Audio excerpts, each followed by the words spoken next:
Today we are going to discuss about activity sheet number 17 for standard 9. Today we are going to discuss about regular and irregular reflection and reflection of reflected light. म्हणजे आज आपण regular irregular reflection कशाला म्हणतात, नियमित आणि अनियमित परावर्तन. तसंच रिफ्लेक्शन ऑफ रिफ्लेक्टेड लाईट म्हणजे परावर्तित प्रकाशाचे परावर्तन कशाला म्हणतात हे सुद्धा समजून घेणार आहोत. त्यासाठी आपल्याला 8वीमधील 16 नंबरचं जे प्रकरण आहे प्रकाशाचे परावर्तन रिफ्लेक्शन ऑफ लाईट हा जो चॅप्टर आहे त्याचा रेफरन्स घ्यायचा आहे. मागच्या ॲक्टिव्हिटी सीटमध्ये आपण रिफ्लेक्शन ऑफ लाईट कशाला म्हणतात ते बघितलं होतं. त्यानंतर incident ray, reflected ray, normal, त्यानंतर लॉज ऑफ रिफ्लेक्शन बघितले होते. त्याच चॅप्टरमधला आपल्याला पुढचा टॉपिक आज बघायचा आहे types of reflection. First we will see types of reflection म्हणजे प्रकाशाच्या परावर्तनाचे प्रकार. त्याच्यामध्ये there are 2 types of reflection. प्रकाशाच्या परावर्तनाचे 2 प्रकार आहेत.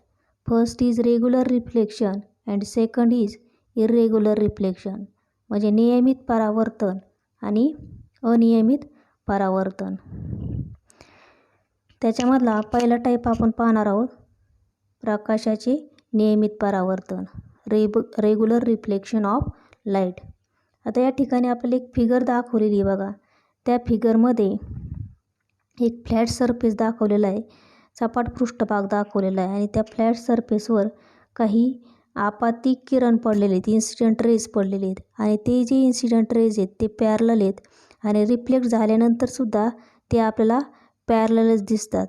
पण त्याच्या अगोदर प्रकाशाचे नियमित परावर्तन कशाला म्हणतात ते आपण समजून घेऊ. The reflection of light from a flat and smooth surface is called regular reflection म्हणजे सपाट व गुळगुळीत पृष्ठभागावरून होणाऱ्या परावर्तनास प्रकाशाचे नियमित परावर्तन असं म्हटलं जात असतं. म्हणजे रेग्युलर रिफ्लेक्शन मग हे केव्हा होत असतं, जर सरफेस हा फ्लॅट आणि स्मूथ असेल तर त्यावेळेस त्यावरून होणारं जे रिफ्लेक्शन आहे ते रेग्युलर रिफ्लेक्शन असतं. मग रेग्युलर रिफ्लेक्शनमध्ये काय होतं तर इन्सिडंट रेज हे पॅरलल असतात आणि रिफ्लेक्टेड रेज जे असतात ते सुद्धा पॅरलल असतात. म्हणजे all the incident rays falling on the flat surface appears to be parallel to each other and the reflected rays are also appear to be parallel to each other. म्हणजे सपाट पृष्ठभागावर पडणारे सर्व आपाती किरण हे एकमेकांना समांतर असतात आणि परावर्तनानंतरसुद्धा ते एकमेकांना समांतर असल्याचं आपल्याला बघायला मिळत असतं. त्यानंतर दुसरा टाईप आपल्याला बघायचा आहे अनियमित परावर्तन की ज्याला इरेग्युलर रिफ्लेक्शन असं म्हटलं जात असतं. मग आता तुम्ही या फिगरमध्ये जर बघितलं तर वरच्या आपण बघितलं बघा, नियमित परावर्तनामध्ये जो सरफेस असतो तो फ्लॅट असतो, पण अनियमित परावर्तनामध्ये जर बघितलं तर जो सरफेस आहे बघा तो फ्लॅट दिसत नाही, रफ दिसतो, खडबडीत दिसतो. मग खडबडीत पृष्ठभागावरून होणारं जे परावर्तन असतं त्याला अनियमित परावर्तन असं म्हटलं जात असतं. म्हणजे the reflection from a rough surface is called irregular reflection. आणि बघा तुम्ही फिगरचं जर नीट ऑब्झर्वेशन केलं तर तुमच्या लक्षात येईल आपाती किरण हे एकमेकांना समांतर दिसतात, पण रिफ्लेक्टेड परावर्तित जे किरण आहेत ते एकमेकांना समांतर दिसत नाहीत, तर ते जे विस्तृत पृष्ठभागावर आपल्याला विखुरलेले बघायला मिळत असतात. म्हणजे in irregular reflection incident rays are parallel to each other but reflected rays are not parallel to each other, they get scatter in different direction. वेगवेगळ्या दिशेला परावर्तित झालेले ते आपल्याला बघायला मिळत असतात. म्हणजे अशा प्रकारे आपण रिफ्लेक्शनचे टाईप्स बघितले, रेग्युलर आणि इरेग्युलर रिफ्लेक्शन. त्यानंतर आपल्याला पुढं बघायचं आहे रिफ्लेक्शन ऑफ रिफ्लेक्टेड रेज, म्हणजे परावर्तित प्रकाशाचे परावर्तन.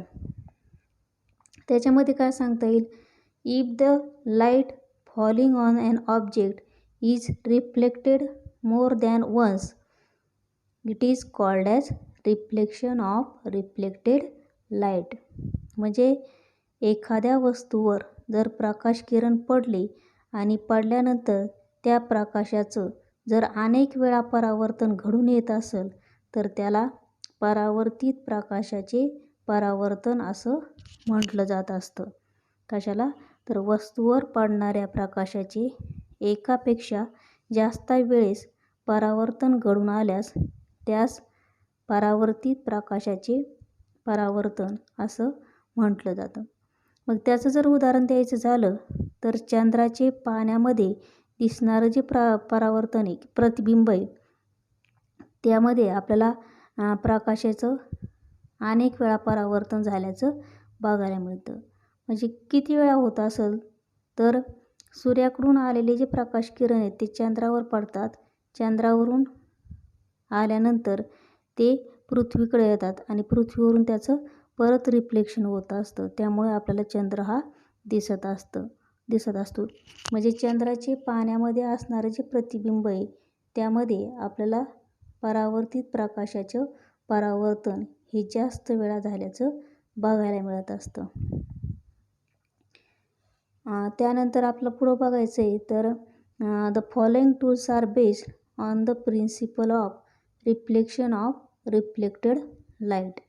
या ठिकाणी आपल्याला काही उपकरणं दाखवलेत की ज्यामध्ये परावर्तित प्रकाशाचं परावर्तन या तत्वावर ती जी उपकरणं आहेत ती तयार करण्यात आलेली. म्हणजे ही जी उपकरणं आहेत त्या उपकरणामध्ये आपल्याला प्रकाशाचं अनेक वेळा परावर्तन झाल्याचं बघायला मिळत असतं.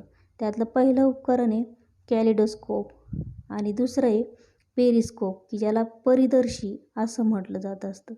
आता हा जो कॅलिडोस्कोप असतो बघा, त्याच्यामध्ये काय केलेलं असतं तर एक पुठ्ठ्याचं नळकंड असतं, उदबत्तीचं बॉक्स असतो बघा गोल, तशा प्रकारचं ते एक नळकंड असतं आणि त्याच्या आतमध्ये अनेक आरसे बसवलेले असतात आणि त्या आरशामध्ये आपल्याला एखाद्या वस्तूचं अनेक वेळा परावर्तन झाल्याचं बघायला मिळत असतं. आणि ही दुसरी जे परिदर्शी, त्या परिदर्शीमध्ये सुद्धा आपल्याला झेड आकाराचे उपकरण बघायला मिळतं आणि त्याच्यामध्ये 2 आरसे बसवलेले असतात की ज्या 2 आरशामुळे त्याच्यामध्ये आपल्याला एखाद्या वस्तूकडून आलेल्या प्रकाशाचं अनेक वेळा परावर्तन हे झाल्याचं बघायला मिळत असतं. म्हणजे परावर्तित प्रकाशाचे परावर्तन या तत्वावर ही 2 उपकरणं तयार करण्यात आलेली, कॅलिडोस्कोप आणि परिदर्शी. त्यानंतर या कृतीपत्रिकेच्या खाली दिलेला जो सराव आहे त्या सरावामधील प्रश्न आपल्याला बघायचे आहेत.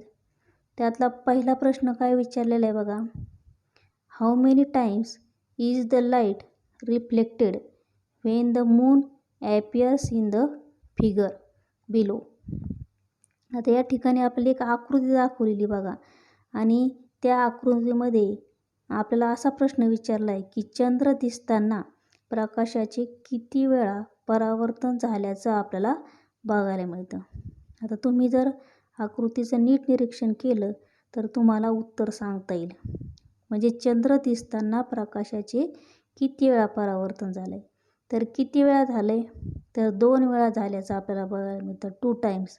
म्हणजे सूर्याकडून आलेली प्रकाश किरण हे चंद्रावर पडतात, चंद्रावरून ते परावर्तित होतात आणि आरशावर पडतात आणि आरशावर पडल्यानंतर ते परत एकदा परावर्तित होत असतात.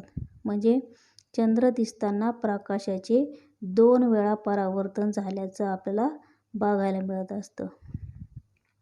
त्यानंतर दुसरा प्रश्न काय विचारला आहे बघा, create a replica, gather more information about periscope and kaleidoscope and create replica from waste material.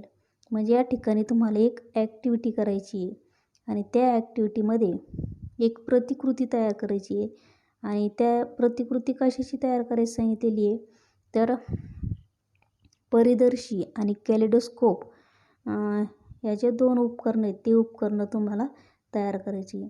मग ते त्या कसे तयार करता येतील तर तुम्हाला त्याविषयीची जी काही माहिती आहे ती इंटरनेटच्या सहाय्याने उपलब्ध करावी लागेल आणि त्यानंतर आपल्या घरामध्ये जे काही टाकाऊ पदार्थ असतील, वस्तू असतील त्यापासून तुम्ही ते जे दोन्ही उपकरणं आहेत ती तयार करायची आहेत. त्यानंतर पुढं आपल्याला बघायचं पुढचा प्रश्न आहे बघा तिसरा question 3. Tell who I am. सांगा पाहू मी कोण आहे.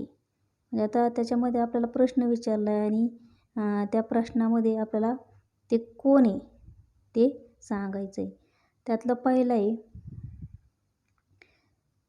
The object is reflected in me many times and attractive structure are form. म्हणजे काय प्रश्न विचारला आहे माझ्यात वस्तूचे अनेक वेळा परावर्तन होऊन आकर्षक अशी रचना तयार होत असते. मग कोणात असं होतं की अनेक वेळा प्रकाशाचं परावर्तन होतं आणि छान अशी रचना तयार होत असते. तर त्याचं उत्तर आहे कॅलिडोस्कोप. कॅलिडोस्कोपमध्ये नळखंड जे असतं त्याच्यामध्ये बरेच आरसे बसवलेले असतात आणि त्यामध्ये अनेक वेळा परावर्तन होऊन अशी छान अशी रचना तयार होत असते एखाद्या वस्तूची. त्यानंतर दुसरा प्रश्न आहे use me to see object on the sea from submarine. म्हणजे माझा उपयोग पाणबुडीमधून समुद्रावर असणाऱ्या वस्तू बघण्यासाठी केला जात असतो. मग अशी कोणती वस्तू आहे की जिचा उपयोग पाणबुडीमधून समुद्रावर असणाऱ्या ज्या वस्तू आहेत त्या वस्तू बघण्यासाठी केला जातो तर त्याचं नाव आहे पेरिस्कोप. परिदर्शी जी असते तिचा उपयोग पाणबुडीमध्ये केला जात असतो आणि मग पाणबुडी ही समुद्राच्या खाली असते, पाण्यामध्ये असते आणि मग त्या पाणबुडीमधून आपल्याला समुद्राच्या पृष्ठभागावर असणाऱ्या ज्या वस्तू आहेत त्या वस्तू पाहण्यासाठी तिचा उपयोग होत असतो. त्यानंतर प्रश्न 4 आहे बघा ॲन्सर द फॉलोइंग क्वेश्चन्स. खाली एक प्रश्न दिलेला आहे त्या प्रश्नाचं उत्तर लिहायचं आहे. मग काय प्रश्न विचारला आहे based on the principle of reflection of reflected light which equipment was used in the protection section for protection. म्हणजे काय प्रश्न विचारला आहे तर परावर्तित प्रकाशाचे परावर्तन हा जो गुणधर्म आहे त्या गुणधर्मावर आधारित कोणते उपकरण संरक्षणासाठी संरक्षण विभागामध्ये वापरले जाते. मग आता संरक्षण विभागामध्ये प्रोटेक्शन सेक्शनमध्ये प्रोटेक्शन करण्यासाठी कोणत्या उपकरणाचा वापर केला जातो की ज्याच्यामध्ये रिफ्लेक्शन ऑफ रिफ्लेक्टेड लाईट जे हे प्रिन्सिपल वापरलं जात असतं. तर त्याच्यामध्ये मग सांगता येईल आपल्याला पेरिस्कोप. आपण बघितलं बघा समुद्राच्या तळाशी असणाऱ्या ज्या पाणबुड्या आहेत त्या पाणबुड्याच्या साहाय्याने समुद्रावर होणाऱ्या ज्या हालचाली आहेत किंवा समुद्राच्या पृष्ठभागावर असणाऱ्या वस्तूचं निरीक्षण करण्यासाठी पेरिस्कोपचा उपयोग केला जात असतो आणि ती जी पेरिस्कोप आहे त्याचा प्रोटेक्शन सेक्शनमध्ये सुद्धा उपयोग हा केला जात असतो. त्यानंतर क्वेश्चन 5 आहे स्टेट ट्रू ऑर फॉल्स. चूक की बरोबर ते ओळखा. त्यातला पहिला प्रश्न आहे the light coming directly from the moon to be eyes is the reflection of reflected light. म्हणजे चंद्रावरून थेट डोळ्यावर येणारा प्रकाश हे परावर्तित प्रकाशाचे परावर्तन होय. आता बघा याचं उत्तर काय येईल चूक का बरोबर आहे. चंद्रावरून थेट म्हणजे डायरेक्ट आपल्या डोळ्यावर येणारा जो प्रकाश असतो तो परावर्तित प्रकाशाचं परावर्तन आहे असं विचारलं आहे. तर हे चूक आहे बघा फॉल्स आहे. त्यानंतर दुसरा आहे all the rays reflected from rough surface are parallel to each other म्हणजे खडबडीत पृष्ठभागावरून परावर्तित होणारे सर्व किरणे एकमेकास समांतर असतात.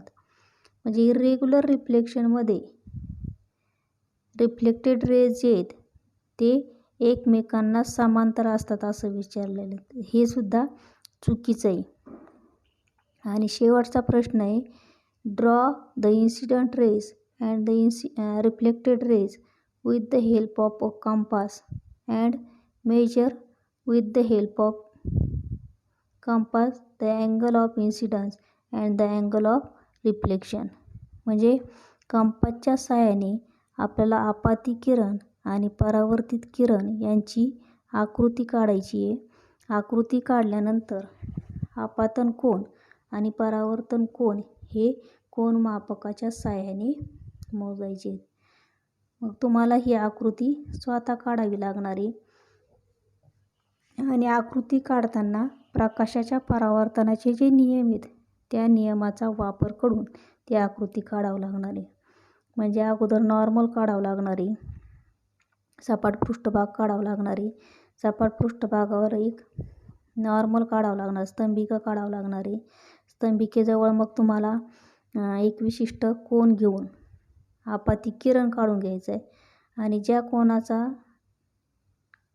तुम्ही आपाती किरण काढला आहे तोच कोन घेऊन परावर्तित किरण काढायचं आहे. म्हणजे तो परावर्तन कोन होणार आहे. म्हणजे ही आकृती तुम्ही तुमच्या वहीमध्ये काढायची. अशा रीतीने हे जे प्रश्न आहेत ते प्रश्न तुम्ही तुमच्या वहीमध्ये सोडवून ठेवायचे.